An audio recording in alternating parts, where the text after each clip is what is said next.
মাঝরাত প্রায় ১টার দিকে হঠাৎ ঘুম ভেঙে গেল। মনে হলো বাথরুমে যেতে হবে। ধীরে ধীরে উঠে বাথরুমের দিকে পা বাড়ালাম। ফিরতে কিছুটা সময় লেগে গেল। ঘরে ফিরে দেখি কাকি বিছানায় শুয়ে আছেন, তবে উল্টো দিকে মুখ করে। ঘরের মৃদু আলো মনে হচ্ছিল। কাকির মুখটা ঝলমলে আলো তাকে আরও মোহময়ী করে তুলছিল। আমি আস্তে আস্তে পা বাড়িয়ে তার কাছে গেলাম। দেখলাম তিনি গভীর ঘুমে আচ্ছন্ন। তার মুখে শান্তির ছাপ স্পষ্ট। এমন দৃশ্য দেখে আমার মনে যেন এক ধরনের অস্থিরতা কাজ করতে শুরু করল। আমি নিজেকে সামলে মাথা ঠান্ডা রাখার চেষ্টা করলাম। কয়েক মুহূর্তের মধ্যেই মনোবল ফিরে পেলাম। ভাবলাম এই পরিস্থিতি এড়িয়ে গিয়ে নিজের ঘুমের দিকে মনোযোগ দেওয়া উচিত। কিন্তু ঠিক তখনই কাকির ঘুম ভেঙে গেল। আমাকে সামনে দেখে তিনি কিছুটা অবাক হলেন। তারপর কাকি আমাকে জিজ্ঞেস করলেন, তুমি এত রাতে আমার এখানে কেন? আমি বললাম, কাকি না, মানে এমনিতেই আসছিলাম। কাকি তখন বলল, তোমার চোখ মুখ দেখে মনে হচ্ছে তুমি খারাপ কিছু ভাবছ।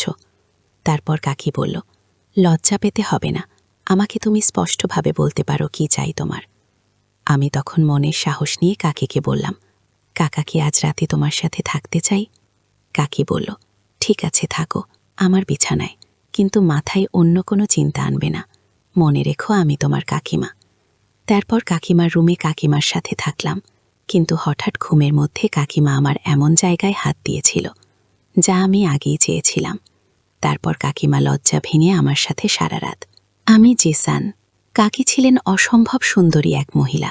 তার একটু স্বাস্থ্যবান চেহারা তাকে আরও আকর্ষণীয় করে তুলেছে। যে কেউ তাকে একবার দেখলে মুগ্ধ হয়ে যেত।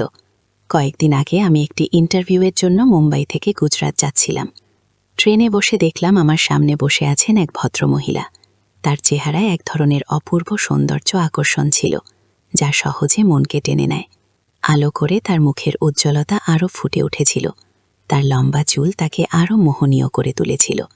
তার কোমল ব্যক্তিত্ব ও সহজ সরল আচরণ দেখে আমার মন ভালো হয়ে গেল।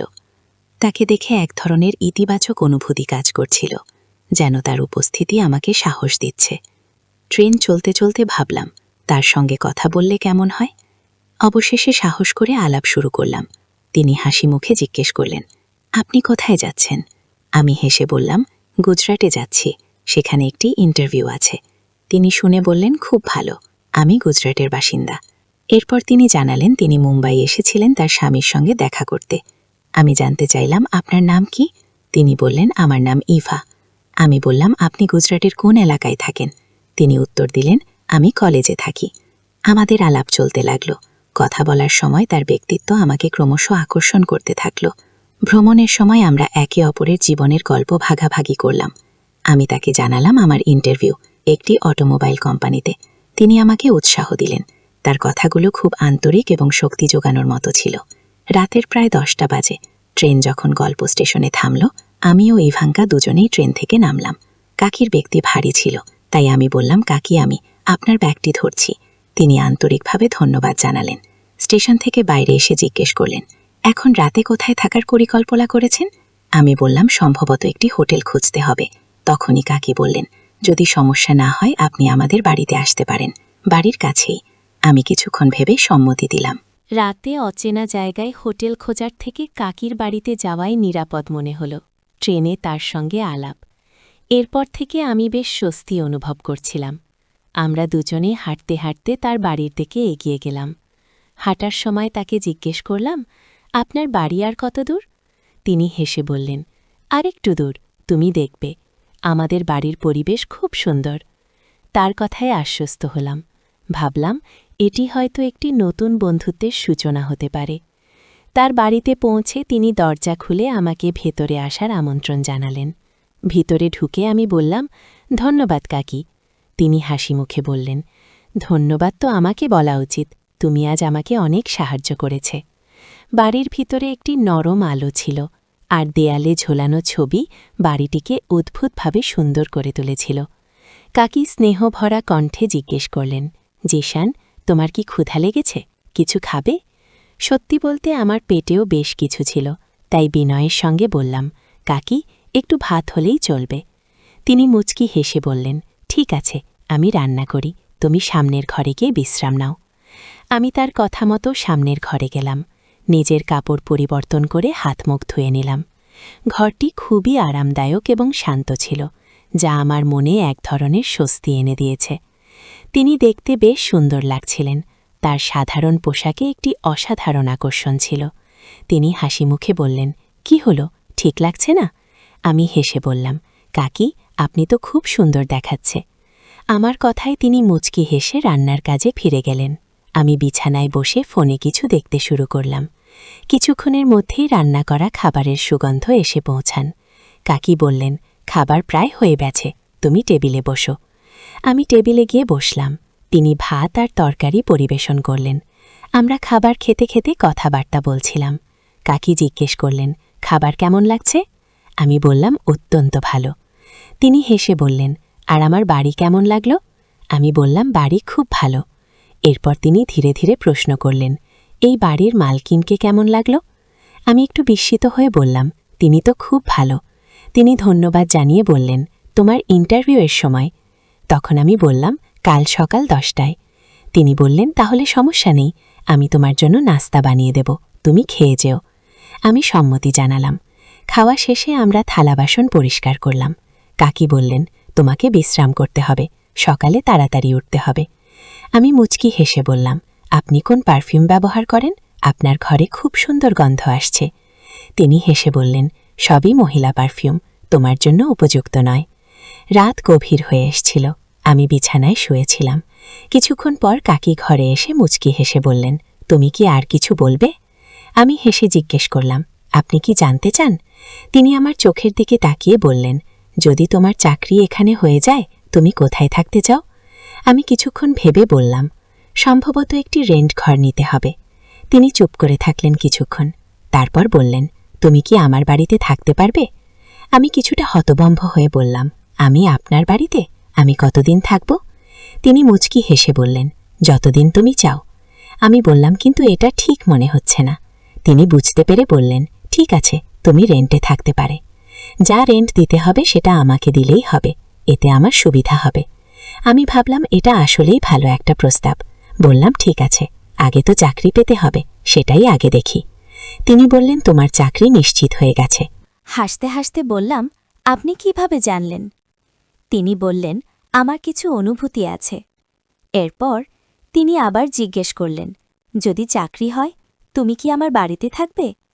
আমি মাথা নেড়ে সম্মতি দিলাম। আমাদের মধ্যে একটি ভালো বোঝাপড়া তৈরি হল। কিছুক্ষণ গল্প করার পর আমি বললাম, কাকা, কি আমাদের এখন ঘুমাতে হবে? সকালে উঠতে হবে? তিনি বললেন, ও হ্যাঁ, আমাকে অফিসে যেতে হবে।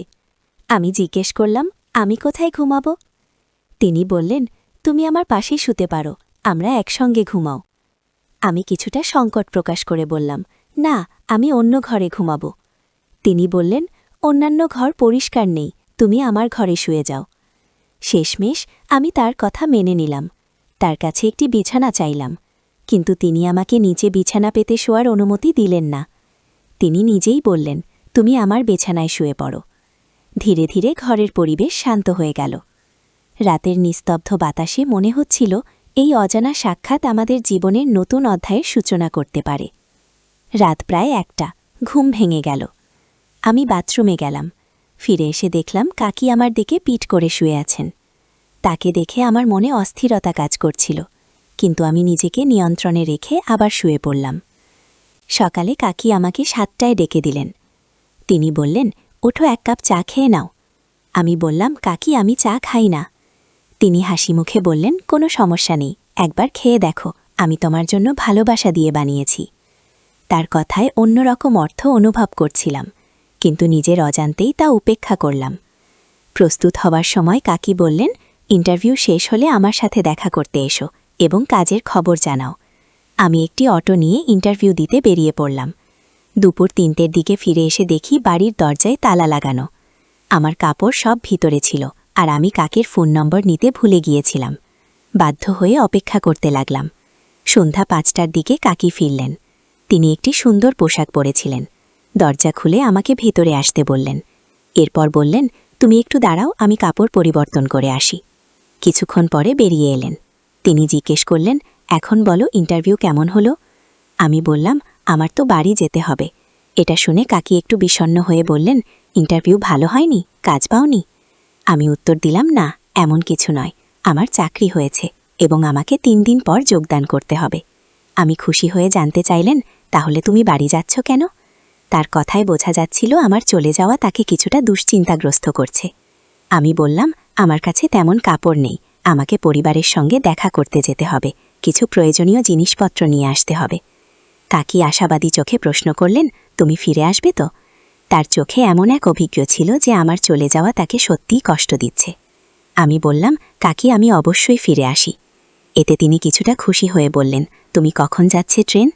তখন আমি বললাম, কাল সকালে, রাতের ট্রেনে সুযোগ নেই। এটি শুনে তিনি অনেক আনন্দিত হলেন এবং বললেন, ঠিক আছে, তাহলে আজ তোমার জন্য ঘর সাজাই, সন্ধ্যায় পার্টি হবে। আমি জিজ্ঞাসা করলাম, পার্টি কিসের জন্য? কাকি বললেন, অবশ্যই তোমার চাকরির জন্য। আমি বললাম, আমার কাছে খুব বেশি টাকা নেই। তিনি হাসি মুখে বললেন, কোনো সমস্যা নেই, পার্টি আমি দেব, স্যালারি পাওয়ার পর তুমি ফিরিয়ে দিও। আমরা একসঙ্গে রুম সাজাতে শুরু করলাম। কাজ করতে করতে সন্ধ্যা হয়ে গেল। তারপর তিনি জিজ্ঞেস করলেন, তুমি বাড়িতে খাবেন না? বাইরেও আমি বললাম, বাড়িতে খাবো আমি একটু। চমকে বললাম, কি বলতে চাইছেন তিনি? আমি বললাম, হ্যাঁ করেছি। তিনি কথা শেষ করতে না দিয়েই বললেন, তাহলে সিদ্ধান্ত হয়ে গেছে, তুমি বাইরে থেকে কিছু নিয়ে এসো, আমি কিছু খাবার প্রস্তুত করেছি। তিনি আমাকে 2000 টাকা দিলেন এবং বললেন, দোকানে গিয়ে একটি বোতল কিনলাম, যার দাম ছিল না শেষ। সত্যি বলতে এর আগে কখনো এত দামি বোতল কিনিনি। তবে আমি বোতল, কিছু ফল এবং সিগারেট কিনে নিয়ে ফিরে এলাম। এদিকে কাকি রান্না শেষ করে রেখেছিলেন। তিনি পরোটা এবং আলু পোস্ত রান্না করেছিলেন। আমাকে দেখে কি বললেন, তুমি পোশাক পরিবর্তন করে নাও, ওই পোশাকগুলি নোংরা হয়ে গেছে, দ্রুত সাবান নিয়ে ফ্রেশ হয়ে এসো। আমি বললাম, কিন্তু আমার তো অন্য কাপড় নেই। কাকি বললেন, এই নাও, একটি টি শার্ট পরে নাও। আমি কাপড় নিয়ে আমার ঘরে গেলাম।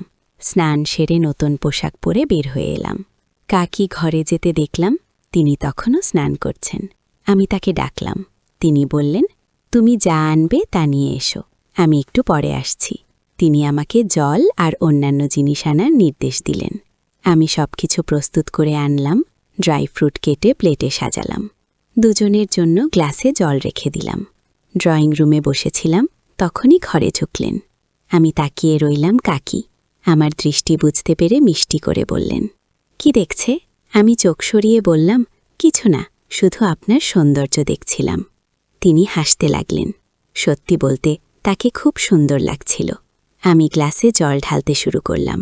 এর মধ্যে জিজ্ঞাসা করলেন, আমার কেমন লাগছে?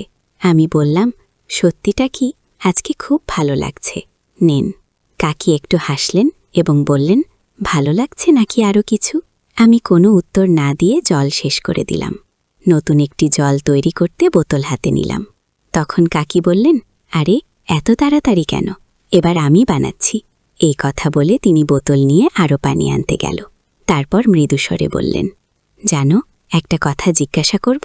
আমি বললাম, অবশ্যই। তা কি? তিনি বললেন, তুমি সত্যি বলবে নাকি মিথ্যে? আমি বললাম, সত্যি বলবো। তিনি প্রশ্ন করলেন, তোমার কতজন গার্লফ্রেন্ড আছে? এই প্রশ্ন শুনে আমি একটু থমকালাম। কাকি মিষ্টি হাসি দিয়ে চোখের ইশারায় বললেন, বলো তো। আমি বললাম, কাকা, কি একজনই আছে। তিনি মৃদু হাসলেন এবং বললেন, তোমার কি তার সঙ্গে ভালো সম্পর্ক গড়ে উঠেছে? আমি সরলভাবে উত্তর দিলাম, হ্যাঁ, হয়েছে। কাকি আবার জানতে চাইলেন, তোমরা কতবার দেখা করেছ? আমি বললাম, মাত্র 2-1 বার। আমার কথা শুনে তিনি একটু স্বস্তি পেলেন। তার চেহারায় যেন এক ধরনের উচ্ছ্বাস ফুটে উঠেছিল। আমি হঠাৎ একটু এগিয়ে এসে হাসি মুখে বললেন, কেন এমনভাবে তাকিয়ে আছো? কি ভাবছ? আমি মৃদু হাসি দিয়ে চুপ করে রইলাম। সেই মুহূর্তটা ছিল শান্ত এবং গভীর। কথার বাইরেও কিছু অনুভূতি প্রকাশ পাচ্ছিল। তিনি আবার বললেন, বলো তো, তুমি কি ভাবছ? আমার কসম। আমি বললাম, কাকি, আপনাকে সত্যি অসাধারণ লাগছে।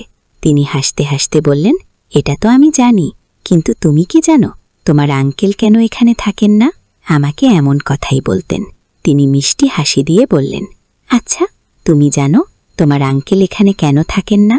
আমি বললাম, আঙ্কেল তো মুম্বাইয়ে কাজ করেন, আর আপনার চাকরি এখানে, তাই আপনাদের আলাদা থাকতে হয়। তবে সুযোগ পেলে তো দেখা হয়। কি বললেন? তোমার গার্লফ্রেন্ডের সাথে কিভাবে দেখা করো? আমি বললাম, যখনই সুযোগ পাই তখন দেখা করি। এভাবে কথা বলতে বলতে আমাদের গ্লাস খালি হয়ে গেল। কাকি আবার বোতল নিয়ে নতুন করে পানি নিয়ে আসলেন। আমরা আবারও পানি পান করলাম। এরপর তিনি আমার হাত থেকে সিগারেট নিয়ে বললেন, তুমি আমাকে খুব ভালো লাগতে শুরু করেছে। আমি বললাম, কাকি, আপনি তো এখনো খুব ভালো লাগছেন, কিন্তু আপনি বিবাহিত, তাই বিয়ে করার কোনো প্রশ্নই আসে না। এ কথা বলেই আমি হাসতে লাগলাম। এভাবে আমাদের সারাটি রাত কাটান। গল্পের শিক্ষায় এই ধরনের সম্পর্ক গড়ার ক্ষেত্রে মানবিক মর্যাদা এবং সীমারেখার প্রতি মনোযোগ দেওয়া উচিত। সম্পর্ক তখনই সফল হয় যখন উভয় পক্ষ একে অপরের আত্মসম্মানের প্রতি শ্রদ্ধা জানায়, অন্যের ব্যক্তিগত সীমা অতিক্রম না করা এবং কখনোই তাদের অস্বস্তিতে না ফেলে। আমাদের গল্পটি কেমন লাগলো তা অবশ্যই কমেন্ট বক্সে জানিয়ে দিবেন। ধন্যবাদ সবাইকে।